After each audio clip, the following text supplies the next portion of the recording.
যদি 2 সপ্তাহের মধ্যে 15 দিনের মধ্যে 7 to 15 দিনের মধ্যে যদি অ্যাকুট ডিজিজ দেখা দেয় ক্রনিক ওষুধ নেওয়ার পরে, তার সেক্ষেত্রে আমাদের করণীয় সেগুলো নিয়ে আলোচনা করেছিলাম।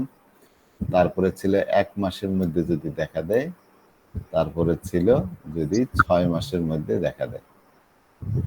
তো এরপরের যে চ্যাপ্টার,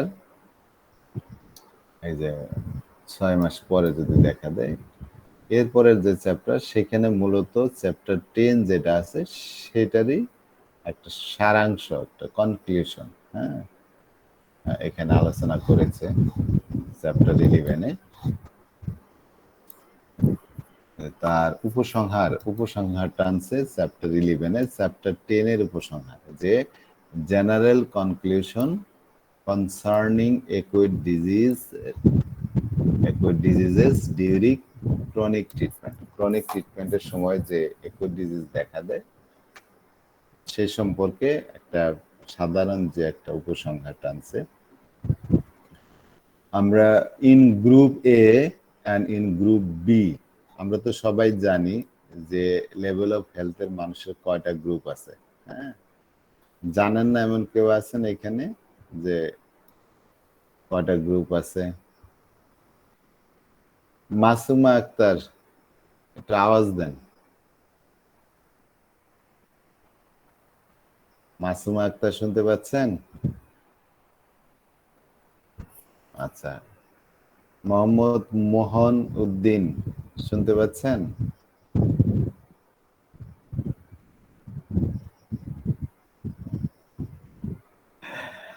আচ্ছা,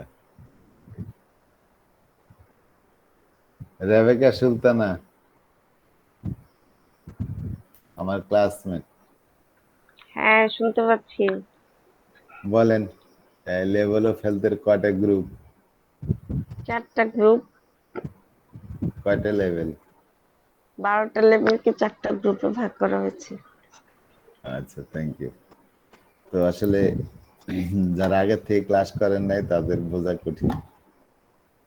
তো 12টা গ্রুপের মধ্যে গ্রুপে যারা আছে এখানে লেভেল 1, 2, 3 থাকে এবং এদের রোগ প্রতিরোধ ক্ষমতা অনেক বেশি, মানে ভাইটাল ফোর্স খুবই স্ট্রং, আর সহজে একটু ডিজিজে সাধারণত আক্রান্ত হয় না। যাদের লেভেল 1 তাদের সর্বোচ্চ পর্যায়ের হেলথের অধিকারী, তাদের তো কদাচিৎ একট ডিজিজ হয়। তবে লেভেল 2 বা লেভেল 3-তে আছে তারা 1 বছর একবার বা 2 বছর একবার আক্রান্ত হইতে পারে একট ডিজিজ। আর গ্রুপ বি তে আমরা জানি লেভেল 4, 5, 6 থাকে। এই গ্রুপে সবচেয়ে বেশি একট ডিজিজ দেখা দেয়। লেভেল 4-এ এরা দেখা যায় বছরে 3 বার, লেভেল 5-এ বছরে 6 বার, আর লেভেল 6-এ যারা আছে তারা বছরে 12 বার, মানে প্রতি মাসেই একট ডিজিজে ভোগেন। So in Group A and Group B, the appearance of an acute shortly after remedy for a chronic condition has been administered is not a positive sign. তো গ্রুপ এ এবং গ্রুপ বি তে যদি ক্রনিক কন্ডিশনের জন্য যদি কারো যদি ওষুধ দিয়ে থাকেন এবং খুব তাড়াতাড়ি তাদের মধ্যে যদি একট ডিজিজ দেখা দেয় শর্টলি, মানে ওষুধ দিচ্ছেন তার 1 দিনের মধ্যেই বা 2 দিনের মধ্যেই যদি এই একট ডিজিজ দেখা দেয়, তাহলে সেটাকে পজিটিভ সাইন হিসেবে নেওয়া হয় না। কারণ আপনার ওষুধ যদি ঠিক মতো হয়, সেটা শরীরের অবস্থার উন্নতি করবে, তখন সাধারণত এই একট ডিজিজটা মানে এত তাড়াতাড়ি দেখা দেওয়ার কথা না। It indicates that the remedy was almost certainly incorrect.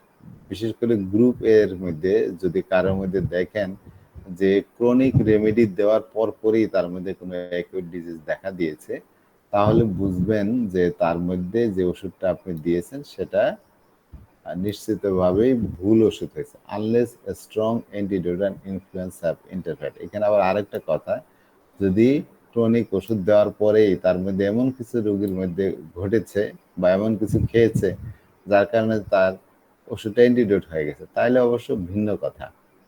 তবে যদি ওইরকম কিছু না থাকে তার যদি সাথে সাথে ক্রনিক রেমেডি দিলেন, তার 3 দিনের ভিতরে তার কোনো অ্যাকিউট ডিজিজ দেখা দিল, সেটা খুব গুড সাইন হিসেবে নেওয়া হয় না। In group C and group D, groups এবং গ্রুপ ডি এর মধ্যে the appearance of acute shortly after treatment of chronic condition should be seen as a very positive evaluation. কিন্তু গ্রুপ সি এবং group D এর বেলায় যদি acute disease দেখা দেয় ক্রনিক রেমেডি খাওয়ার পরে, তবে সেগুলোকে পজিটিভ হিসাবে নেওয়া হয়। আমরা জানি গ্রুপ সি যারা আছে এখানে লেভেল 7, 8, 9, লেভেল 7 এর মধ্যে একটু তাড়াতাড়ি একটু ডিজিজ দেখা দিতে পারে। গ্রুপ ডি তে সাধারণত দেখা দেয় না, যদিও বিকল কাছে এর আগেই বলেছেন, কারণ গ্রুপ ডি এর অবস্থা এত খারাপ থাকে, সেইখান থেকে গ্রুপ সি তে এনে পার করে গ্রুপ বি পর্যন্ত আসলে তখন সাধারণত তাদের মধ্যে জ্বর নিয়ে একটু ডিজিজ দেখা দেবে, কিন্তু সেই লেভেলে আসতে সময় লাগে। আর গ্রুপ সি এর মধ্যে যেগুলা কি বলে লেভেল 7 আছে, তাদের মধ্যে খুব দ্রুত সময়ের মধ্যে এই অ্যাকিউট ডিজিজ দেখা দিতে পারে। কিন্তু লাস্টের দিকে যেগুলো আছে লেভেল ধরেন 8, 9, সেগুলোর মধ্যে এত তাড়াতাড়ি অ্যাকিউট ডিজিজ দেখা দেয় না। যাই হোক, যদি গ্রুপ সি এর রোগী এদের মধ্যে যদি অ্যাকিউট ডিজিজ দেখা দেয়, তাহলে ধরে নেবেন সেটা খুবই একটা পজিটিভ লক্ষণ। তো দ্য রেমেডি ওয়াজ কারেক্ট, সেক্ষেত্রে ওষুধটা correct, in spite of the existing deep pathology. The prognosis of the case is quite promising as long as the acute, which is likely to be very severe, is treated properly. তো যদি দেখেন যে এই group C এবং group যাই হোক, group D এর মধ্যে যদি দেখলেন যে ওষুধ দেওয়ার পরেই তার মধ্যে অ্যাকিউট ডিজিজ দেখা দিল, তাহলে প্রথম কথাই হলো আপনি তার গ্রুপ নির্বাচন করতে ভুল করছেন। সেটা আসলে গ্রুপ ডি এর হবে না, তখন গ্রুপ সি এর হবে। আর গ্রুপ সি এর মধ্যে যাদের লেভেল 7, তাদের মধ্যে খুব দ্রুত তার সময়ের মধ্যেই আপনার এই অ্যাকিউট ডিজিজ দেখা দেয়। তা যাই হোক, এগুলোকে পজিটিভ হিসেবে ধরা হয় এবং ধরে নেবেন যে তাদের ওষুধ যেটা দিয়েছেন সেটা সঠিক আছে।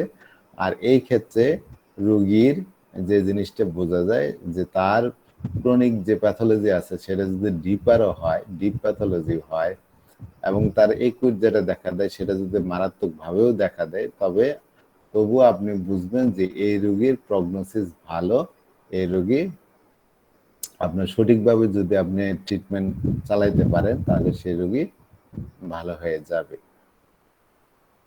So the manifestation of an acute long after the remedy has been administered is a positive indication from group A and group B. যদি দেখেন যে আপনার ওষুধ দেওয়ার পরে এই ক্রনিক রোগের জন্য যে ওষুধটা ক্রনিক রেমেডি দিয়েছেন তা সেটা প্রয়োগের পরে অনেক দিন পরে তাদের মধ্যে আপনার অ্যাকিউট ডিজিজ দেখা দিয়েছে, তাহলে সেটা গ্রুপ এ এরই হোক বা গ্রুপ বি হোক, দুই ক্ষেত্রে আপনার পজিটিভ লক্ষণ হিসেবে, পজিটিভ নিদর্শন হিসেবে ধরে নেওয়া হয়। The prerequisite here is that the acute is of a lesser intensity than previously. তবে এক্ষেত্রে অবশ্যই যে জিনিসটা দেখতে হবে সেটা হলো যে ওই যে অ্যাকিউট ডিজিজ যেটা দেখা দিলে সেটা অবশ্যই তীব্রতা, খুব বেশি তীব্রতা নিয়ে প্রকাশ পাবে না, আগের চেয়ে তার তীব্রতাটা হবে কম। তাহলে বুঝবেন যে আপনার রোগীর জন্য আপনি যে ওষুধটা দিয়েছেন সেই ওষুধটা কারেক্টলি কাজ করতেছে, ওষুধটা সঠিক আছে। For group C and group D, the manifestation of an acute long after administering the remedies is also a good sign.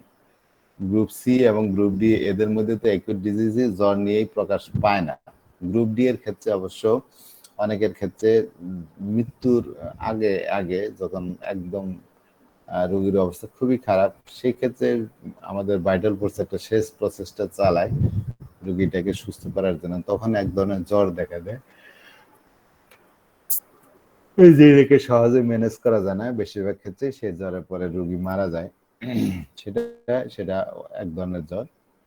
কিন্তু যে অ্যাকিউট ডিজিজের যে জ্বর সেটা সাধারণত এদের মধ্যে দেখা যায় না, কিন্তু আপনি দীর্ঘদিন চিকিৎসা করার পরে যদি দেখেন তাদের মধ্যে অ্যাকুট ডিজিজ দেখা দিয়েছে জ্বর নিয়ে, তাহলে সেটাকে ভালো লক্ষণ হিসেবে গণ্য করতে হবে। কারণ আপনি রোগীর, আমরা জানি গ্রুপ সি পর্যন্ত অ্যাকুট ডিজিজ জ্বর নিয়ে দেখাই দেয় না, তাহলে তাদের মধ্যে যখন অ্যাকুট ডিজিজ প্রকাশ পেয়েছে, তার বুঝতে হবে রোগীর ভাইটাল ফোর্স, ইমিউন সিস্টেম অনেক বেশি তার উন্নতি হয়েছে, তার লেভেল, স্বাস্থ্য লেভেল উপরের দিকে উঠে এসেছে, যার কারণে তাদের মধ্যে এই অ্যাকুট ম্যানিফেস্টেশনটা হয়েছে অ্যাকুট ডিজিজের।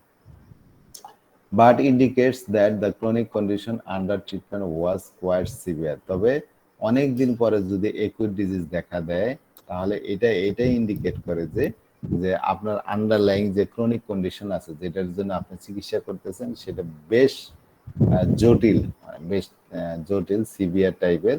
কারণ সিভিয়ার দেখেই অনেক দিন লাগছে সেই রোগীর মধ্যে অ্যাকুট ডিজিজ ফিরিয়ে আনতে। কারণ আপনার এই জটিলতা প্রাপ্ত দেখেই তার লেভেল উপরে উঠাইতে আপনার অনেক দিন চিকিৎসা করা লাগছে, তারপরে তার মধ্যে আপনার অ্যাকুট ডিজিজ দেখা দিয়েছে। তো অ্যাকুট ডিজিজ যদি অনেক দিন পরে দেখা দেয়, তাহলে বুঝবেন যে এটা তো ভালো সাইন, প্লাস এটাও বুঝবেন যে আপনি ক্রনিক যে রোগটা চিকিৎসা করতেছেন সেটা এত সহজ না, কঠিন। Acute in these cases will emerge only if the prescription were correct. তো এক্ষেত্রে acute disease শুধু তখনই প্রকাশ পায় যখন আপনার প্রেসক্রিপশনটা কারেক্ট হয়। The information derived from the acute disease is of a great importance because it reveals whether the organism is in a deep pathological state and help predict whether the treatment will be simple or complicated. এই ক্ষেত্রে তাদের যে acute ডিজিজটা যেটা প্রকাশ পায়, সেই acute ডিজিজটা এটা মূল্যায়ন করা খুবই গুরুত্বপূর্ণ, খুব গুরুত্ব বহন করে। তো এইটা অ্যাকুট ডিজিজের যে তথ্যগুলা, সেগুলা খুবই গুরুত্বপূর্ণ, কারণ এই তথ্যের উপর ভিত্তি করেই আপনি বুঝতে পারবেন আপনি যে সেই রোগীটার প্যাথোলজিক্যাল স্টেটটা কেমন, সেটা খুব ডিপার প্যাথোলজিক্যালে আছে নাকি অত বেশি ডিপার না, খুব জটিল রোগী না অত বেশি জটিল না। আর এই যে অ্যাকুট ডিজিজ অনেকদিন পরে দেখা দিল যদি দেখেন, এবং প্রায় ক্ষেত্রে আমরা জানি গ্রুপ সি এদের ক্ষেত্রে অ্যাকুট ডিজিজ খুব তীব্রভাবে প্রকাশ পায়, অনেক সময় হসপিটালে ভর্তি করতে হয় রোগীর জীবন বাঁচানোর জন্য। তো এগুলার এই অ্যাকুট ডিজিজের তথ্যগুলা আপনাকে কিছু সিদ্ধান্ত নিতে সহজ করবে। মানে এগুলো দিয়ে আপনি বুঝতে পারবেন যে রোগীর যে ভিতরে যে প্যাথোলজি আছে তার অবস্থাটা কেমন, সেটা কি অনেক ডিপার লেভেলে আছে, কোনো ডিপ প্যাথোলজি, কোনো জটিল কোনো রোগী, না অত জটিল না। তো যদি দেখেন যে অনেকদিন পরে দেখা দেয়, তাহলে এবং সেটা প্রায় ক্ষেত্রে বুঝতে হয় যে সেটা অনেক জটিল, এবং সেক্ষেত্রে ট্রিটমেন্ট কেমন হবে সেটাও আপনাকে এই অ্যাকুট ডিজিজের ধরনের উপর নির্ভর করবে। তো অ্যাকুট ডিজিজের ধরন দেখে আপনি বুঝতে পারবেন যে তার প্যাথোলজিটা ডিপার কিনা বা জটিল কিনা। আর ডিপার প্যাথোলজিতে আপনার ট্রিটমেন্টটা ওই রকম কমপ্লিকেটেড হবে, খুব সহজে সেগুলোকে আপনি চিকিৎসা করে পারবেন না। কারণ অনেক ক্ষেত্রে অ্যাকুট ডিজিজ যখন অনেকদিন পরে দেখা দেয়, এত তীব্রতা নিয়ে দেখা দেয়, রোগীর অনেক সময় ডাক্তারও ভয় পেয়ে যায়, রোগীরাও ভয় পেয়ে যায়, অনেক সময় তাড়াহুড়ো করে ওষুধও দিয়ে ফেলে, ভুল করে ফেলে।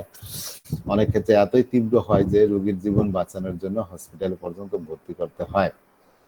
তো সেক্ষেত্রে অবশ্যই আপনার চিকিৎসাটা খুব সহজ না, কমপ্লিকেটেড। একমাত্র যারা খুব ভালো এক্সপিরিয়েন্স ডাক্তার, যাদের এই ধরনের রোগী চিকিৎসা করার অভিজ্ঞতা আছে, তারা এগুলো ভালোভাবে ম্যানেজ করতে পারে।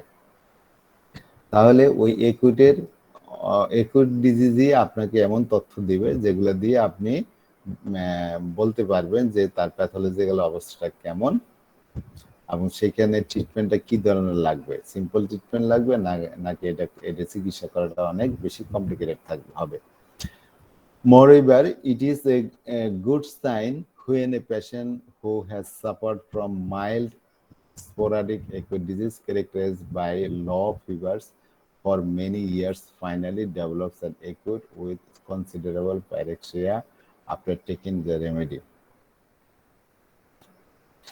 কিছু রোগী যদি দেখেন যারা মানে স্পোরাডিক বিক্ষিপ্তভাবে বিভিন্ন একই ডিজিজে ভুগ থাকে বিভিন্ন সময়। সেক্ষেত্রে যদি দেখেন যে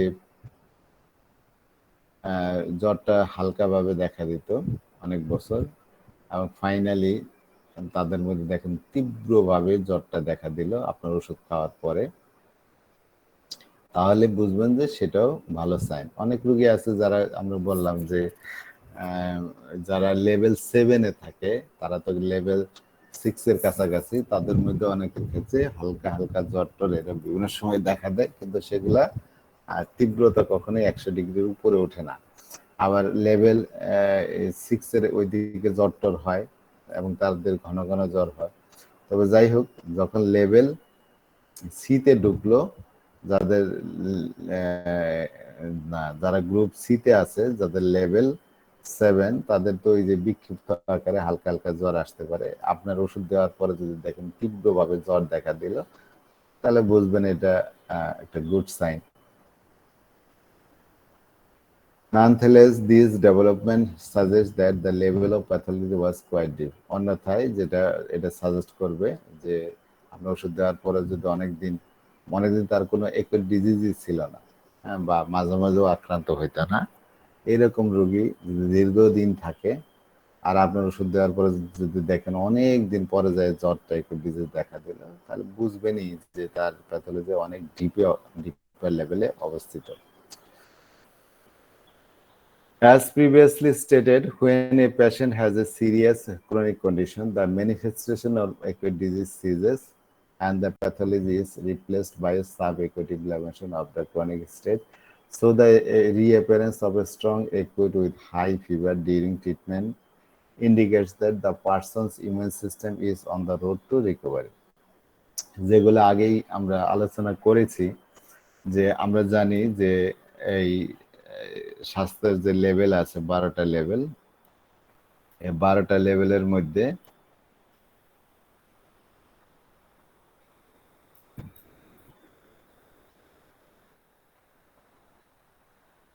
এটাতে আমরা তো 4টা ভাগে ভাগ করি।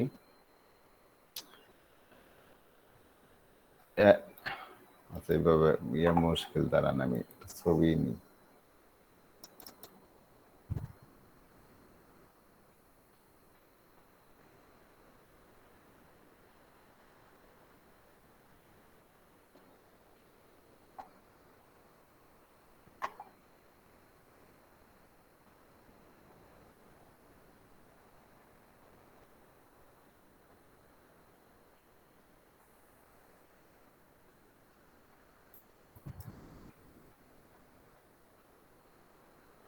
এই যে এটা দেখতে পাচ্ছেন, এখন দেখতে পাচ্ছেন?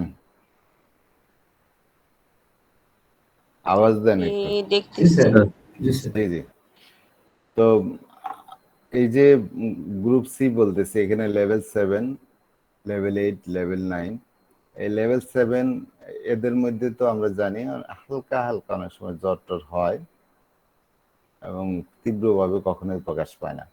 আর লেভেল 4, 5, 6 যারা গ্রুপ বিতে আছে, তাদের প্রায়ই তারা একটু ডিজিজে ভোগে, হ্যাঁ, খুব ঘন ঘন ভোগে। লেভেল 6 তো বছরে 12 মাসই রোগী, এরা প্রতি মাসে কোনো না কোনো একটু ডিজিজে ভোগে। তো যে জিনিসটা বলছে যে এখানে যে as previously stated, when a patient has a serious chronic condition, the manifestation of acute disease ceases and the pathology is replaced by sub-acute inflammation of the chronic state. আমরা জানি যে এই পর্যন্ত তাদের প্যাথোলজি কিছুটা সুপারফিশিয়ালি থাকে, তারা ঘন ঘন acute ডিজিজে ভোগে। কিন্তু যখন দেখা যায় যে তাদের প্যাথোলজি আরো ডিপারে চলে যায়, তখন তাদের মধ্যে একুইট ম্যানিফেস্টেশন হয় না, জ্বর টর তেমন আর হয় না। তাই এরা তখন গ্রুপ সিতে প্রবেশ করে। তখন যখনই যাদের মধ্যে অনেকদিন ধরে এরকম একুইট ডিজিজ জ্বর নিয়ে দেখা দেয় না, তখন আমরা বুঝতে পারি তাদের যে প্যাথোলজিটা সেটা অনেক গভীরে অবস্থিত, হ্যাঁ, যার এবং ইমিউন সিস্টেমটা খুবই দুর্বল থাকে। ইমিউন সিস্টেম দুর্বল থাকে মানে ভাইটাল ফোর্স দুর্বল থাকে, যার কারণে এদের মধ্যে একুইট ডিজিজের প্রকাশ পায় না, জ্বরটা নিয়ে প্রকাশ পায় না, যদিও লেভেল 7-এ হালকা হালকা জ্বর নিয়ে বিভিন্ন সময় রোগে আক্রান্ত হইতে পারে। তো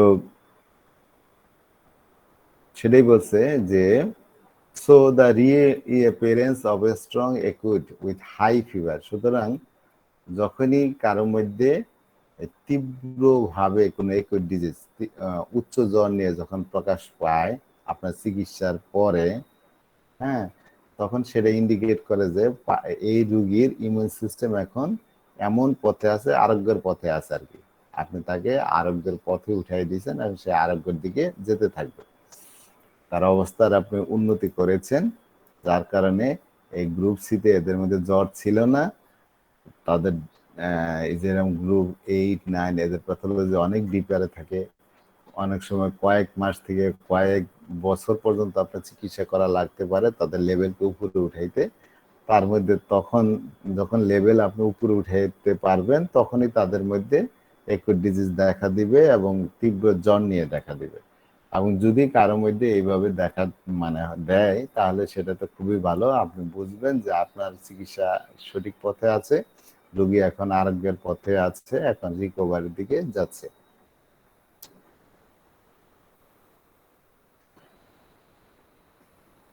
A general rule concerning the appearance of the acute disease. Acute disease দেখা দিলেও তার একটা জেনারেল রুল যদি আমরা বলি, একটা সাধারণ রুল নিয়ম, when the patient's life is in danger, treatment is always needed, whether homeopathic হোক or allopathic হোক। আর সহজ কথা একদম মানে জেনারেল রুল, হ্যাঁ, যেখানে দেখবেন রোগীর জীবন কি বলে সংকটাপূর্ণ, রোগীর জীবনটাই সংকটাপূর্ণ, ডেঞ্জার অবস্থায় আছে রোগী, সেইখানে অবশ্যই ট্রিটমেন্ট দরকার হবে, সেখানে আপনি বসে থাকলে হবে না। তো সেই ক্ষেত্রে আপনি হোমিওপ্যাথিক চিকিৎসাই করেন বা অ্যালোপ্যাথিক চিকিৎসা করেন, আপনাকে ট্রিটমেন্টের দরকার হবে। Therefore one must be well acquainted with the aspect of the clinical medicine so a potentially dangerous situation can easily be foreseen। সেই জন্য শুধু যে কিছু হোমিওপ্যাথ আছে তারা তো প্যাথোলজি এগুলা নাম শুনতেই পারে না, রোগের নামও শুনতে পারে না, তারা খালি যে কোনো অবস্থায় খালি ওই লক্ষণ ধরেই চিকিৎসা করতে চায়। কিন্তু তাদের যদি এই ক্লিনিক্যাল মেডিসিন সম্পর্কে জ্ঞান না থাকে তাহলে কোন রোগী মানে ডেঞ্জারাস সিচুয়েশনের মধ্যে আছে, যে কোনো সময় তার জীবন সংকটাপন্ন হতে পারে, সেগুলো সে কিন্তু বুঝতে পারবে না। আমরা একটু আগে ডেঙ্গু জ্বরে যেগুলা সিভিয়ার ডেঙ্গু তার কিছু এই সাইন সিমটম পড়েছে যেগুলো ওয়ার্নিং সাইন, হ্যাঁ, যেমন তো এগুলা যদি এই যে ডেঙ্গু জ্বর নিয়ে যেটা পড়লাম, ডেঙ্গু সম্পর্কে মোটামুটি একটা ধারণা হয়েছে। তো যদি এই সমস্ত ওয়ার্নিং সাইন যদি আপনি না জানতে পারেন, না বুঝতে পারেন যে রোগীর অবস্থা কোন দিকে যাচ্ছে, ক্রিটিক্যাল অবস্থা না কোন দিকে, যদি আপনি না বুঝতে পারেন তাহলে অনেক ক্ষেত্রেই আপনি রোগীকে মানে রোগীর জন্য আপনি বিপজ্জনক হবেন। হ্যাঁ, কখন কি দরকার, কি ম্যানেজমেন্টের দরকার সেগুলো আপনি জানলেন না, সবসময় ওষুধ দিয়ে যাবেন, দেখা যায় এর মধ্যে রোগী মারা যেতে পারে। তো যেহেতু মানুষের জীবন এটা একবার গেলে আর ফিরে পাবেন না, তো সেইখানে আপনাকে অবশ্যই এখানে কোনো ভুল করা যাবে না, কোনো ভুল করা যাবে না। তো সেই জন্যই এই জিনিসটা বলেছেন যে বেতল কাজ অবশ্যই ক্লিনিক্যাল মেডিসিন সম্পর্কে খুব ভালোভাবে জানা থাকতে হবে। হ্যাঁ, এই ধরনের যেগুলো পোটেনশিয়ালি ডেঞ্জারাস সিচুয়েশনে যদি আপনি ম্যানেজমেন্ট করতে চান, যখন দেখেন রোগীর মধ্যে কোনো ডেঞ্জার সাইন সিমটম, এগুলি দেখে আপনি তার অবস্থাটা নিরূপণ করার যোগ্যতা দক্ষতা আপনার অর্জন করতে হবে, নইলে আপনি রোগীর জন্য আপনি নিজেই রোগীর জন্য ক্ষতির কারণ হয়ে উঠতে পারেন। তো যাই হোক, অনেক রোগী আছে ধরেন এমন হলো যে রোগীর এখন ধরেন এই যে কোভিড রোগের ক্ষেত্রে অনেক সময় দেখা যায় অক্সিজেন স্যাচুরেশন রেট একদম কমে যায়, আর ইমিডিয়েট তাকে এমন কিছু ম্যানেজমেন্ট করতে হবে যেটা আপনি বাসায় বসে পারবেন না, কারণ এদেরকে অক্সিজেন দিতে হয়, আর সেই অক্সিজেনটা দিতে হয় অনেক বেশি মাত্রায়। এক সিলিন্ডার অক্সিজেন কিনে বাসায় রাখবেন, 1 ঘন্টার মধ্যে ফুরিয়ে যাবে সেটা এরম রোগীর জন্য। তখন বাকি সময়টা কি করবেন, যেহেতু এগুলাকে লম্বা সময় ধরে অক্সিজেনের সাপ্লাই দেওয়া লাগতে পারে, সেগুলা এই ধরনের রোগী আপনি বাসায় বসে দেখতে পারবেন না। আপনি ট্রিটমেন্ট করেন হোমিওপ্যাথি, কিন্তু প্রয়োজনে আপনাকে হসপিটালে রেখে চিকিৎসা করতে হবে। আর এই ক্ষেত্রে সবচেয়ে ভালো হইতো যদি এমন কোনো হসপিটাল থাকতো যেখানে এই হোমিওপ্যাথিক ডাক্তারদের নিজস্ব হসপিটাল, যেটা আমাদের তো অনেক মেডিকেল কলেজ এখন, কিন্তু দুর্ভাগ্যক্রমে আমরা ওই হসপিটালগুলা ওইভাবে ফার্নিশ করতে পারি নাই যেখানে ইমার্জেন্সি ম্যানেজ করা যায়।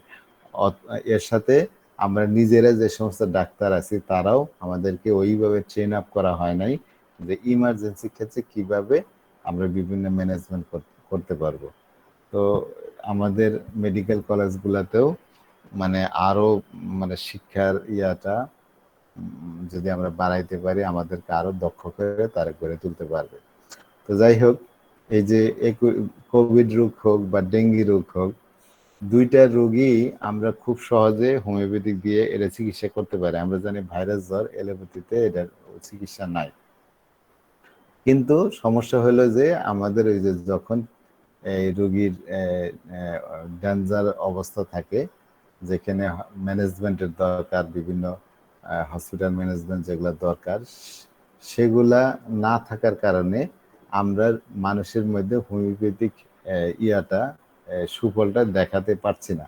যদি হোমিওপ্যাথিক কলেজের মেডিকেল কলেজের যে হসপিটালগুলো আছে সেখানে যদি আমরা ওইভাবে রোগীদেরকে ম্যানেজমেন্ট করতে পারতাম, তাহলে মৃত্যুর হার অনেক কমে যেত। এটাই আমি আশা করি, কারণ হোমিওপ্যাথিক চিকিৎসা ভাইরাসের বিরুদ্ধেও খুবই ভালো এবং বেশ অনেক ভালো। তো যাই হোক, স্বপ্ন দেখি একদিন হবে ইনশাল্লাহ। তো তবে জেনারেল যেটা ওইটাই, যে আপনাকে ডেঞ্জার সিচুয়েশনে আপনাকে অবশ্যই প্রপার ট্রিটমেন্ট দিতে হবে, সেটা হোমিওপ্যাথিক্যালি করেন বা অ্যালোপ্যাথিক্যালি করেন, কারণ রোগীর জীবন মরণের সমস্যা, একবার লাইফ চলে গেলে আপনি সেখানে সেই লাইফ আর ফিরিয়ে আনতে পারবেন না। আর সেজন্য প্রত্যেকটা হোমিওপ্যাথিরই এই ক্লিনিক্যাল মেডিসিন সম্পর্কে খুব ভালোভাবে জানা থাকতে হবে। যে ভালোভাবে জানেন তিনি ডেঞ্জারাস সিচুয়েশনটা আগের থেকে বুঝতে পারবেন। Clarification, rules are not without exception. বিতল কাজ এই যে এর আগে যে সমস্ত রুলের কথা বলছে, যে 3 দিনের মধ্যে দেখা দিলে কি করবেন, হ্যাঁ 7 দিন থেকে 15 দিনের মধ্যে দেখা দিলে কি হবে, 1 মাস পরে দেখা, এখানে যে কথাগুলো বলছে এগুলো কিন্তু কোনোটাই ফিক্সড রুল না, এখানেও এক্সেপশন হইতে পারে। All the above observation are not absolute, উপরে যেটা বলা হয়েছে যেটা সেটা চিরন্তন না, হ্যাঁ, বা ইনফ্লেক্সিবল না, মানে ঠিক যেটা রুল সেটাই, এর ব্যতিক্রম কিছু হইতে পারে না, এরকম ইনফ্লেক্সিবল না। These are my observation from experience treating thousands of cases with multiple pathologies. বিতল কাজ তার দীর্ঘদিনের যে অভিজ্ঞতা, হাজার হাজার রোগী যে তিনি দেখেছেন, বিভিন্ন ধরনের প্যাথোলজিক্যাল কন্ডিশন যে তিনি চিকিৎসা করেছেন, সে তার নিজস্ব এক্সপিরিয়েন্স থেকে এই অবজারভেশনগুলো তিনি আমাদের সামনে দিয়েছেন। হিউম্যান অর্গানিজম, মানুষের যে জীবন, জীবটা, মানুষ জীব, the energy animating them are so softer, যে এনার্জিটা আমাদেরকে জীবন্ত রাখে, যেটা ভাইটাল ফোর্স, এত বেশি সেটা সাবটল, যে সূক্ষ্ম, যে এতই জটিল, যে এতই আনপ্রেডিক্টেবল, আগের থেকে আপনি কোনো কিছু নিশ্চিতভাবে বলে দিতে পারবেন না। We can not easily fix rules, আমরা কোনো নিয়ম একদম ফিক্সড করে দিতে পারি না, উইদাউট এক্সেপশন ছাড়াই। তার মানে কোনো নিয়মই একদম সবসময় যে ফিক্সড থাকবে এরকম না, এক্সেপশন, ব্যতিক্রম সবসময়ই থাকবে, এটা মাথায় রাখবেন। Therefore, their relative rules, these relative rules and principles are presented to the homeopathic profession for confirmation, addition, or change by homeopaths who will dedicated time researching.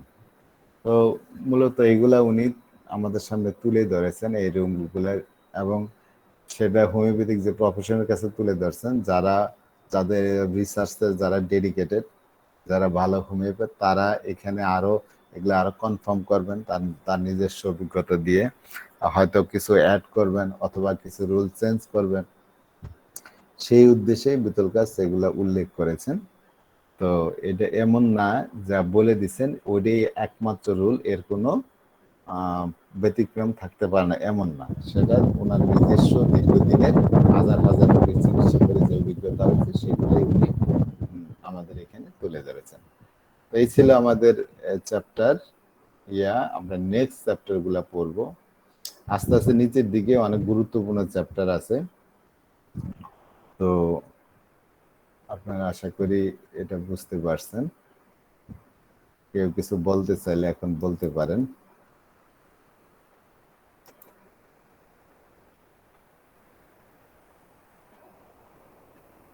নোসট কি সাধারণত যেটা যে ডিজিজ ফোর্স থেকে তৈরি করা হয়েছে, যে ডিজিজ এজেন্ট থেকে তৈরি করা হয়েছে সেগুলো সহ ওই ডিজিজ প্রোডাক্ট নিয়ে সেখান থেকে তৈরি করা হয়। তাহলে প্রথম লক্ষণ হলো ওইগুলা যেগুলো রোগীর মধ্যে প্রকাশ পাইছিল, তাই না? তো যে রোগীর কাছ থেকে আমি লক্ষণগুলো নিয়েছি, তো ওটা ও ছিল একদম ক্লাসিক ডেঙ্গু জ্বর এবং ওই যে সিভিয়ার যে টাইপ সেই টাইপের, কারণ তার প্লাটিলেট কাউন্ট অনেক কমে গেছিল। তাহলে এই এই নসরটার প্রথম লক্ষণগুলো হবে ওই ডেঙ্গু জ্বরের লক্ষণগুলা, প্লাস ডেঙ্গু জ্বরের যে ওয়ার্নিং সাইন যেগুলো আছে সেগুলো যাদের মধ্যে পাবেন সেখানে আপনি থেরাপিউটিক হিসেবে এই ওষুধটা দিতে পারবেন। সেটা কোভিড ভ্যাকসিনের কোভিড যে নসরটা আছে সেই ক্ষেত্রেও একই নিয়ম প্রযোজ্য। এরপরে এটা দেখা যায় যেহেতু একই ধরনের প্যাথোলজি এগুলো তৈরি করে, একই ধরনের প্যাথোলজিক্যাল লক্ষণ তৈরি করে, সেই জন্য আগের থেকে কারো খাওয়াইলে ওই ওষুধটা তাদের শরীরের মধ্যে আমরা জানি কিছুটা যে কোনো ওষুধ খেলেই সেই ওষুধের প্রতিক্রিয়ায় যে ওই ওই ওই যেরকম বেলাডোনা কারো যদি বেশি করে খাওয়ান তার মধ্যে বেলাডোনার লক্ষণ প্রকাশ পায়।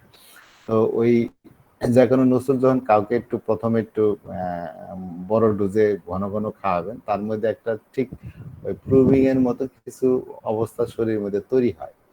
আর শরীরের মধ্যে তখন দেখা যায় যে বাইরের থেকে ওই জীবাণুটা ওই ডিজিজ ফোর্সটা যখন প্রবেশ করে তখন শরীরটা সেটাকে মোকাবেলা করতে পারে, প্রায় অনেক সময় প্রতিরোধ করতে পারে, বা হইলেও সেটা অত তীব্রভাবে প্রকাশ পায় না।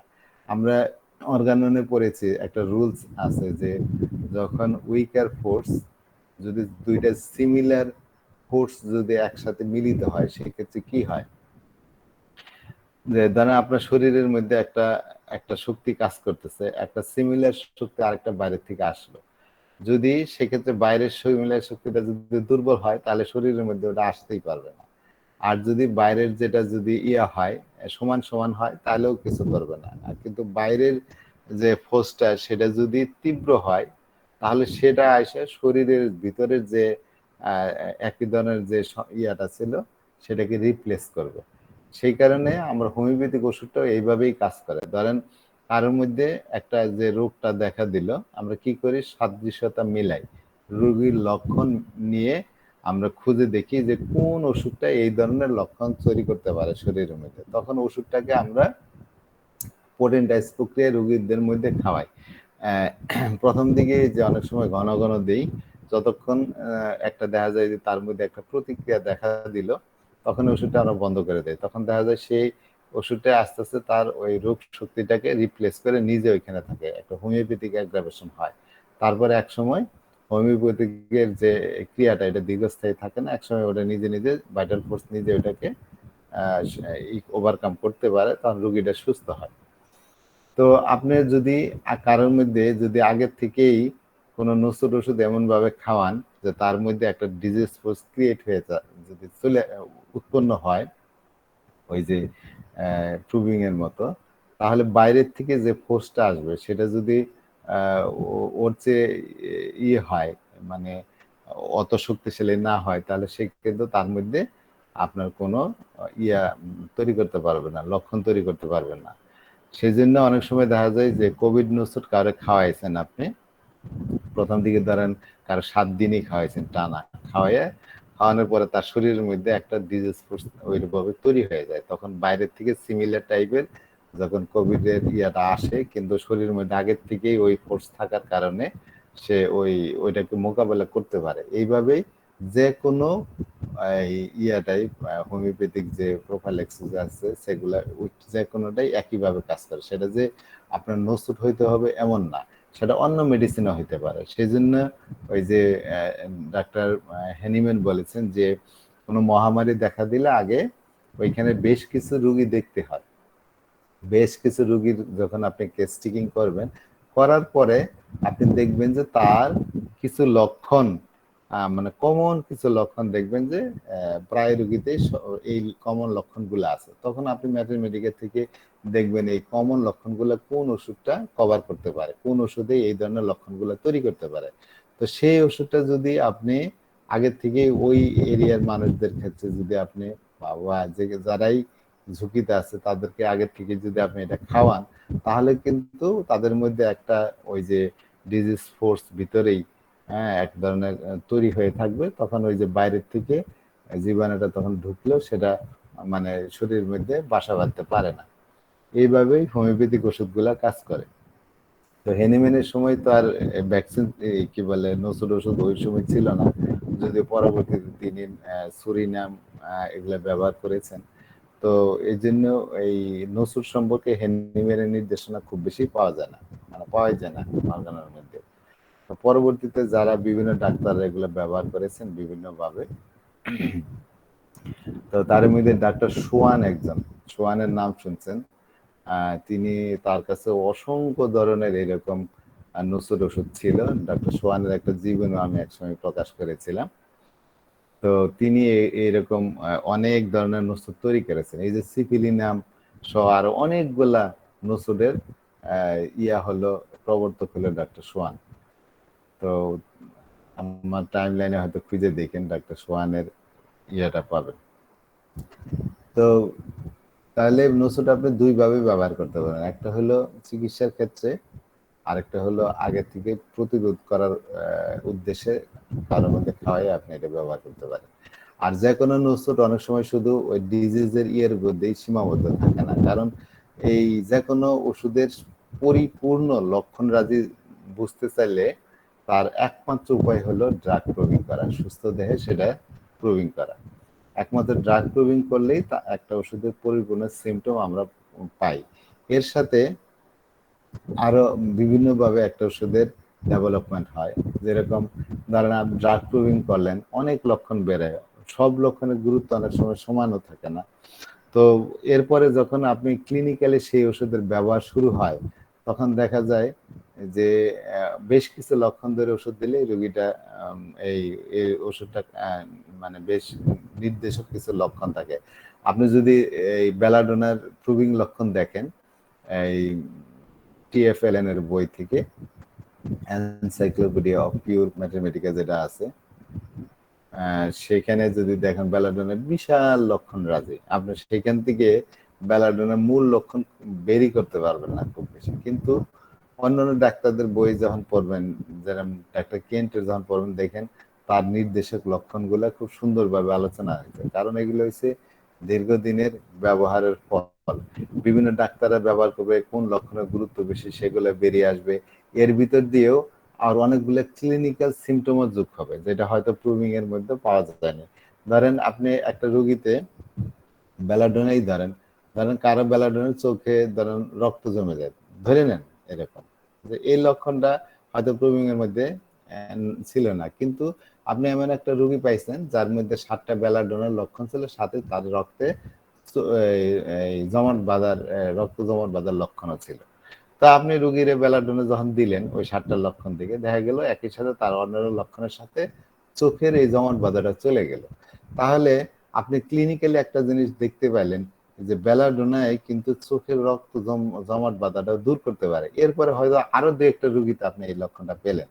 এরপরে এগুলো আপনি আপনার ক্লিনিক্যাল অভিজ্ঞতা হিসেবে আপনি কারো এইটা কোথাও প্রচার করলেন বা কোনো জানালে করলেন। এর সাথে হয়তো আরো কিছু ডাক্তার যারা এক্সপেরিয়েন্স ডাক্তার আছে, তারাও আপনার এই কথাটা সত্যতা করলো, কনফার্ম করলো যে হ্যাঁ, আমাদের রোগীদের মধ্যেও আমি দেখেছি যে বেলাডোনা রোগীদের এই চোখের জমাট বাঁধাটাও ভালো হয়ে গেছে। তাহলে ক্লিনিক্যালি এই যে লক্ষণগুলো পাওয়া গেলে, এইগুলো পরবর্তীতে আপনার যখন এটা কনফার্ম হলো বিভিন্নভাবে, তখন সেগুলো কিন্তু ম্যাথমেটিক্যাতে ঢুকে যায়। তো এগুলোর গুরুত্ব আছে অনেক বেশি। তো নসুর ওষুধ ব্যবহার, যে কোনো একটা নসুর ব্যবহার করতে করতে একসময় দেখা যায় তার অনেকগুলা গাইডিং সিমটম এইভাবে বেরিয়ে আসে। যেরকম কার্সিনোসিন ক্যান্সারের একটা নসুর, কিন্তু কার্সিনোসিনের এমন কিছু ক্লিনিক লক্ষণ আছে যেগুলো কিন্তু ক্লিনিক্যালি আস্তে আস্তে পাওয়া গেছে। হ্যাঁ, এখন কার্সিনোসিনের কিন্তু বিশাল এখন লক্ষণ সমষ্টি আছে। এখন কার্সিনোসিন প্রয়োগ করার জন্য আমাদের অনেকগুলো গাইডিং সিম্পটম আছে। সেরকম এই যে ডেঙ্গুর এই যে নোসর যেটা ডেঙ্গুইনাম বলে, এটা প্রথম ব্যবহার করছিল ইন্ডিয়াতে। তারা ওই ডেঙ্গুর প্রিভেন্টিভ হিসেবে ওই ইন্ডিয়ার যে সেন্ট্রাল কাউন্সিল আছে হোমিওপ্যাথি, তারা এটা ব্যবহার করছিল প্রতিরোধক হিসেবে। সেখানে তারা দেখছে যে ভালো রেজাল্ট দিয়েছে এটা। তো নেটে এই তথ্যগুলা পাবেন। তো এটা যদি ভালোভাবে প্রুভিং হয়, বা যেটা বললাম যে কোভিডিনাম যদি ভালোভাবে প্রুভিং হয়, বা বিভিন্ন মানুষ যদি ওয়াইডলি এটা ব্যবহার করে, তার ক্লিনিক্যাল সিমটমগুলো বেরিয়ে আসে, তাহলে আস্তে আস্তে এই লক্ষণগুলো সব একত্রিত হয়ে ম্যাটারমেডিকায় একটা ভালো একটা লক্ষণ নিয়ে এই ওষুধগুলো স্থান পাবে। তো এটা একদিনে হবে না, দীর্ঘদিন ব্যবহারের পরে তাদের লক্ষণ সমষ্টি আমরা এরকম খুঁজে পাবো, তখন সমৃদ্ধ হবে। জি স্যার, থ্যাংক ইউ। না, আমি কোভিড এর নাম জোগাড় করছিলাম। কোভিড এর নাম জোগাড় করে গত 2020 সালের শুরুর দিকে প্রায় 20-25 জন নিয়ে ব্যবহার করছিল। আলহামদুলিল্লাহ কারোর মধ্যে কোনো রকম সাইন সিনড্রোম দেখা যায় নাই, এবং সবাই আলহামদুলিল্লাহ এখন পর্যন্ত মানে সুস্থ আছে। শুধু একজন পেশেন্ট, মানে একজন ব্যক্তির ক্ষেত্রে হালকা একটু জ্বরের মতো লাগছিল, সে বোধ করছিল, সে নোট করছে জিনিসটা। এছাড়া বাকি প্রায় 24 জন আর বলছে যে না, ইটস ওকে, এবং তাদের কোনো এফেক্ট হয় নাই। তারা কোনো রকম আজ পর্যন্ত কোনো রকম সাইন সিনড্রোম দেয় নাই, বলছে যে আমরা ঠিক আছে। তো সেই জন্যই এটা অনেকটা আর্লি স্টেজে দেওয়া হয়েছিল, মানে কোনো রকম সবাই সম্পূর্ণ সুস্থ ছিল। এই কোভিড এর নামের কথা বলতেছি আর কি স্যার। তো সেই জন্য আমি এটাও একটু জেনে নিলাম। আমি বহু ফ্যামিলিতে এটা ব্যবহার করছি যেখানে কোভিড এর রোগী আছে। তো আসল কথা হচ্ছে এদের প্রত্যেকটা রোগের তো একটা ইনকিউবেশন পিরিয়ড থাকে। একটা টাইমে শরীরে জীবাণু ঢুকে তারপরে তার লক্ষণ প্রকাশ পায় বেশ কিছুদিন পরে। তো অনেক সময় দেখা যায় যে অলরেডি কারোর মধ্যে ঢুকে রয়েছে ভাইরাস, তারপরে কোভিড নাম খাইছে। এরকম রোগীদের ক্ষেত্রে তো আপনার অনেকেরই মধ্যে প্রকাশ পায়। একবারে যে 100% যেই দিবে এরকম না, একটা নির্দিষ্ট মাত্রায় সেটা আপনার প্রতিরোধ করতে হবে। যে কোনো ভ্যাকসিনও তো কোনোটাই 100% কাজ করে না। এই যে কোভিড ভ্যাকসিন দেয়, তারপরে তো প্রচুর মানুষ আক্রান্ত হচ্ছে। ইসরায়েল এমন একটা দেশ, যে দেশে লোক সংখ্যা মাত্র ওয়ালাইকুম আসসালাম। একটা সেকেন্ড, মাগরিব নামাজ পড়তে গেছি, তখন আপনারা রেখে গেছি। এখন আমি যাইতেছি, এখন নামাজ পড়বো, আপনাদের দেখা হবে না, এই জন্য বাবা একটা বিদায় নিয়ে যাই। আসসালামু আলাইকুম হুজুর। ওয়ালাইকুম আসসালাম। আচ্ছা, কি জানি বলতে নিছিলাম, ভুলে গেলাম। ইসরায়েলের কথা বলছি। ইসরায়েলের কথা দেখেন, ভ্যাকসিনের একটা দেখি, আপনাদেরকে দেখাই। আচ্ছা আচ্ছা, আপনি দেখেন, এই যে সিম্পল ভাবে বলি, হ্যাঁ, অনেক সময় আসলে এই যে ডাটা গুলো যেভাবে দেওয়া হয়, হ্যাঁ, এখানে কিন্তু বহুত কথা আছে। প্রথম কথা হলো মৃত্যু হার নির্ধারণ করা। হ্যাঁ, যে মৃত্যু হার কিভাবে নির্ধারণ করবেন আপনি? আপনার সব মানুষকে পরীক্ষা করা হয়েছে যে কত পার্সেন্ট রোগী কোভিড আক্রান্ত হয়েছে? বাংলাদেশে খুব কম। আমি আমি আমার এই কিছুদিন আগে আমাদের গ্রামের এরিয়াতে, যেরকম 1 মাস আগে ছিল, এখানে বাড়ি বাড়িতে জ্বর ছিল। এমন কোনো বাড়ি নেই আমি দেখিনি যে সে বাড়িতে জ্বর হয় নাই। এবং এখানে পরীক্ষা করে না বললেই চলে। যেরকম আমাদের ফ্যামিলিতে আল্লাহর রহমত, যে আমাদের যে বাড়িটা, যে আমি যেখানে কথা বলতেছি, এখানে আমরা ভাইয়েরা আলাদা আলাদা একটা বিল্ডিং এর মধ্যে আলাদা আলাদা ফ্ল্যাটের মতো করে নিয়েছি, আমরা 6 ভাই। তো সবাই যার যার আলাদা ফ্ল্যাট আছে। এখানে আব্বা আম্মা আমার ফ্ল্যাটে থাকে, আমি যেহেতু ঢাকায় থাকি। তো এইখানে দেখা যায় বড় ভাইয়ের ফ্যামিলি, তারা ফ্যামিলি মেম্বার হলো 4 জন, মেজো ভাইয়ের ফ্যামিলি মেম্বার 5 জন। তো এরকম প্রত্যেকেরই ফ্যামিলি দেখছি যে সবাই এই জ্বরে আক্রান্ত হয়েছে এর ভিতরে। তো এদের বেশিরভাগই আমার ছোট ভাই, যে সবসময় বাড়িতে থাকে, ডাক্তার আহসান হাবিব, ওই চিকিৎসা করছে। তো যাই হোক, কারো কোনো সমস্যা হয়নি। বড় ভাই একটা কলেজের প্রিন্সিপাল, তো উনি 2টা টিকায় নিয়েছিল, উনি আক্রান্ত হয়েছে। আমার মেজো ভাই, ও ও একটা কলেজের টিচার, তো ও 2টা টিকা নেওয়া ছিল, আর ও কোভিড আক্রান্ত হয়েছে। এবং আমার সেজো ভাই যে ইঞ্জিনিয়ারও, ও ও আক্রান্ত হয়েছে, ওর ফ্যামিলি যদিও টাঙ্গাইল থাকে, ও বাড়িতে কয়েকবার আসছে এবং ও আক্রান্ত হয়েছে, ওরও কিন্তু 2টা টিকা নেওয়া ছিল। তাহলে এরা দেখা গেছে সবাই আক্রান্ত হয়েছে, কেউ মানে এই যে কোভিড টিকা নেওয়ার পরে যে আক্রান্ত হয় না এমন না। বাকি এই যে মেজো ভাইয়ের শাশুড়ি বা তার শেলিকা তার বাসায় গিয়েছিল, সেখান থেকে তার আক্রান্ত হয়েছিল এবং ওই 2জন পরীক্ষা করাইছিল এবং 2জনের পজিটিভ ধরা পড়ছে। তার মানে বোঝা যাচ্ছে এখানে যারা ছিল সবাই এগুলো কোভিড এর রোগী এবং সবারই ওই নাকে গ্রাম ছিল না অনেকদিন এবং গা ব্যথা নিয়েই দেখা দিয়েছে এবং মুখে টেস্টও ছিল না। তো ইয়া হলো যে এখানে আমার আব্বা আম্মা থাকে, আব্বাও আক্রান্ত হয় নাই, আম্মাও আক্রান্ত হয় নাই। মানে এটা এমন হইতে পারে যে তাদের বয়স বেশি, হ্যাঁ, যদি আমার আব্বার তেমন কোনো অসুখ বিসুখ নাই, ডায়াবেটিস প্রেশার এগুলো নাই, এমন হইতে পারে যে তাদের ইমিউনিটি অনেক দুর্বল হয়ে গেছে, লক্ষণগুলো ওইভাবে প্রকাশ পায় না, হয়তো ছিল ওইভাবে প্রকাশ পায় না। তো যাই হোক, এই যে একটা বিশাল আমাদের ফ্যামিলির কথা বলি, একটা বিশাল ইয়া যে সবাই আক্রান্ত হয়ে গেল, এরা কি সবাই পরীক্ষা করছে? করে নাই। তাহলে সরকারের কাউন্টের মধ্যে এদের নাই, এদের গুলা কাউন্টই করা হয়। এরকম সাব ক্লিনিক্যাল যাদের মধ্যে লক্ষণ প্রকাশ পায় না, এরকম ডেঙ্গু জ্বর আছে 30 থেকে 40%। তো এগুলো যদি টোটাল সব যদি হিসাব করেন তাহলে দেখা যায় ডেঙ্গু বলে এই কোভিড এর মৃত্যু হার অনেক অনেক কম, অনেক কম।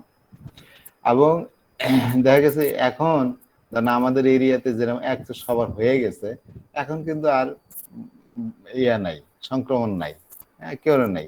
এখন যদি ধরেন এর ভিতরে যদি কারো যদি টিকা দেওয়া হইতো, এরপরে যে এই যে টিকা দেওয়ার কারণেই এই প্রকোপটা বন্ধ করা গেছে, তখন টিকার সুনাম হয়ে যেত, যে টিকা দেওয়ার কারণে এখন আর হচ্ছে না কারণ। তো বাস্তবিক কথা ওইটা না, মানুষের মধ্যে এমনি হয়ে গেছে, যার কারণে এখন আর হচ্ছে না। এখন এই যে যারা হয়ে গেল এদের মধ্যে কিন্তু ইমিউনিটি ফর্ম হয়ে গেছে, মানে যে অ্যান্টিবডি ফর্ম হয়ে গেছে। অ্যান্টিবডি হয়ে গেলে নেক্সট টাইমে তারা যদি অন্য কোনো ভেরিয়েন্ট দ্বারা আক্রান্ত হয়, তারা কিন্তু এত মারাত্মক হয় না সাধারণত, তখন মৃত্যুর হারও কমে যায়। তো মানুষের মধ্যে এমনি ন্যাচারালি অ্যান্টিবডি তৈরি হয়ে যাচ্ছে। আমি যে জিনিসটা আপনাদের দেখাতে চাচ্ছিলাম, দেখেন যে এই যে ইসরায়েলের কথা, আমি একটু প্রেজেন্টেশনটা আবার দিই। স্যার সরি স্যার, এবার যদি আক্রান্ত হয় মারাত্মক হয় স্যার, হ্যাঁ ওইখানে স্যার অ্যান্টিবায়োটিক গ্রো করে না। হ্যাঁ, না, ডেঙ্গুর ক্ষেত্রে হয়েছিল যে 4টা ধরন আছে, তো জি স্যার। যে ধরন দ্বারা আক্রান্ত হয় ওইটার প্রতি অ্যান্টিবডি তৈরি হয়ে যায় এবং লাইফ লং ওই ডেঙ্গুতে সে আর আক্রান্ত হয় না। কিন্তু বাকি যে ধরন সেগুলা দিয়ে আক্রান্ত হইতে পারে, এবং বাকি ধরন দিয়ে যদি আক্রান্ত হয় তাহলে কিন্তু অনেক ক্ষেত্রে সেগুলো সিভিয়ার ডেঙ্গু হয়ে যায়, সেক্ষেত্রে ঝুঁকি বেশি হয়ে যায় তাদের মধ্যে। তাহলে কি স্যার কোভিড ভেরিয়েন্টের ক্ষেত্রে কি একই অবস্থা? না, কোভিড ভেরিয়েন্টের ক্ষেত্রে এরকম অবস্থা দেখা যায় নাই, বরঞ্চ যারা আগে আক্রান্ত হয়েছে অন্য ভেরিয়েন্ট দিয়ে হইলেও তাদের মধ্যে অত মারাত্মক হয়নি। ওটা শুধু ডেঙ্গুর বেলাতেই এটা দেখা গেছে, এই জন্যই তো ওদের টিকা দেওয়া যাচ্ছে না। আর ডেঙ্গুর বেলায় দেন না গণহারে, সরি এই কোভিড এর বেলায় গণহারে টিকা দিচ্ছে, যাদের হয়েছে তাদেরও দিচ্ছে। কেন দিচ্ছে?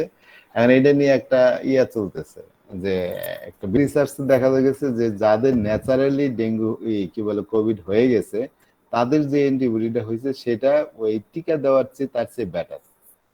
আবার কিছু কিছু ক্ষেত্রে কিছু রিসার্চার দেখাইছে না, টিকা যেহেতু কয়েকবার দেওয়া হয়, 2বার 3বার 2বার দেওয়া হয়, তার ফলে তাদের মধ্যে অ্যান্টিবডির পরিমাণটা বেশি হয়, হ্যাঁ, তাদের সেটা বেশি ফার প্রোটেকশন দেয়। আসল কথা তো ওয়ার্ল্ড চলে তো ওই রিসার্চ গুলারে কমাই ফেলছে। একটা রিসেন্ট একটা রিসার্চ হয়েছিল, সেখানে বেশ কিছু ডাটা নিয়ে দেখাচ্ছে যেখানে মারা যায় তাদেরকে বাঁচানোর জন্য আমরা যে টিকাটা দিচ্ছি সেই টিকা দিয়ে শুরু হইলো, বলছে ডাটার মিস ইউজ হয়েছে, ডাটার ভুল ব্যাখ্যা করা হয়েছে, এগুলো বলে ওগুলো পদত্যাগ করলো, পরে লাস্টে দিচ্ছি, দেখা যায়। জি স্যার। আচ্ছা, সাদিয়া ম্যাডাম আছেন? আচ্ছা, ঠিক জি আছে। স্যার, আসসালামু আলাইকুম। হ্যাঁ, ওয়ালাইকুম আসসালাম। তো দেখেন এই যে বিভিন্ন ঢেউ ঢেউ ঢেউ ঢেউ আসতেছে, এই ঢেউয়ের পরে থেকে তো টিকা শুরু হয়েছে বিভিন্ন দেশে, কিন্তু তারপরে দেখেন কিন্তু ওই যে বাড়তেছে কমতেছে বাড়তেছে, বাড়ার দিকেই আছে। আর যাই হোক, এবং এই যে ডেথের সংখ্যাও এদিকে এসে বাড়ছে। তো এখানে আমরা কয়েকটা দেশ দেখি, যেরকম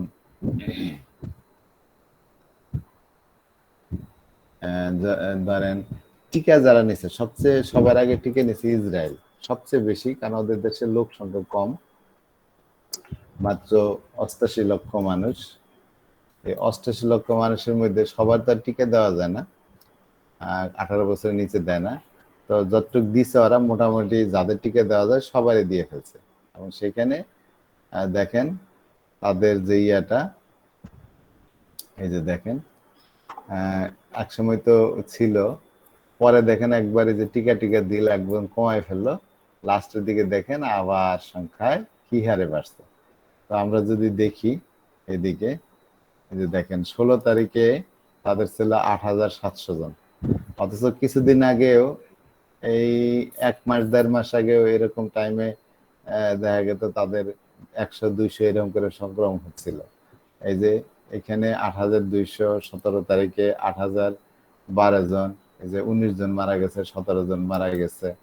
তারপরে 18 তারিখে 7,919 জন মারা গেছে, 19 তারিখে 7,829 জন মারা গেছে, 20 তারিখে 4,907 জন মারা গেছে, 21 তারিখে 8,331 জন, 16 জন মারা গেছে। আর এই যে আর হিসাবটা এই যে পুরো কমপ্লিট হয় নাই। তার মানে দেখেন টিকা দিয়েও কিন্তু তারা কিন্তু সংক্রমণ থেকে বাঁচতে পারতেছে না, আর ঠিকই তাদের মধ্যে এই সংক্রমণ অনেক হচ্ছে। মাত্র 1 কোটি মানুষও না, সেখানে যদি গড়পড়তায় 5,000 থেকে 8,000 লোক আক্রান্ত হয়, তাহলে সংখ্যাটা অনেক না, অনেক মানুষ আক্রান্ত হচ্ছে। আরেকটা দেশ বলি যেটা উন্নত দেশ, তারে আমরা জাপানের কথা বলি। এটা কি আমি এর আগে বলছিলাম একবার? জাপান দেখেন, জাপান এই দেশে প্রায় যে টিকা দেওয়া, এরা তো উন্নত দেশ, প্রায় 90% টিকা কমপ্লিট করে ফেলেছে। হ্যাঁ, জাপানের অবস্থাটা দেখেন, নিউ কেস, এত রোগী আগে তাদের কখনোই ছিল না। হ্যাঁ, আগে যতটুকু হইতো, এরপরে যখন এই যে টিকা দেওয়ার পরেও তাদের যে সংক্রমণ আছে, এই সংখ্যাটা অনেক বেশি, অনেক বেশি। আমরা যদি ইয়েতে দেখি, দেখেন 16 তারিখে তাদের ছিল 18,000, 17 তারিখে 14,000, 18 তারিখে 18,000, 19 তারিখে 24,000, 20 তারিখে 24,000, 21 তারিখে 25,000, আর এই যে 22 তারিখে যে এই পর্যন্ত 25,000 হয়ে গেছে। তাহলে টিকা দিয়ে কতটুকু ফিরাতে পারছে, কতটুকু ফিরাতে পারছে? তো টিকা দিলেই যে আপনি এটা থেকে, ভারতে যারা আছে, ভারতে কি সবাই কি টিকা দিতে পারছিল? তো যাই হোক, এটা খুবই কঠিন। হ্যাঁ, যেখানে আক্রান্ত হয় সেখানে একদম ফ্রিজ করে ফেলে ওরা। হ্যাঁ, বা যার কারণে সংক্রমণটা বেশি ছড়াইতে দেয় না, অন্য জায়গায় ছড়ায় না। এটা ওদের এই ম্যানেজমেন্টটা ভালো দেখে ওরা এটা ফিরাতে পারছে। কিন্তু টিকার কারণে যে চায়না দেশ, আরেকটা দেশ আছে ভিয়েতনাম, গরিব দেশ, এরা কিন্তু খুব ভালোভাবে ম্যানেজ করতে পারছে এগুলারে। যেখানে হয়েছে আমার সাথে সাথে আর্লি ডিটেকশন করার পরে সে সে ওই এরিয়াটা বা যাদের সংস্পর্শে গেছে তাদেরকে একদম ইয়ে করে ফেলে, আইসোলেটেড করে ফেলে, যার কারণে রোগটা আর বেশি স্প্রেড করতে পারে না। এখানে মেইন মেজারমেন্ট প্রিভেনশন হলো তাদের ওই যে আইসোলেশন করা, তাদেরকে লকডাউন করে রেখে দেয়। তো দেখেন এই যে চায়নাতে 42 জন, 28 জন, 46 জন, 33 জন, এইভাবে হচ্ছে 20 জন, 32 জন, এরকম।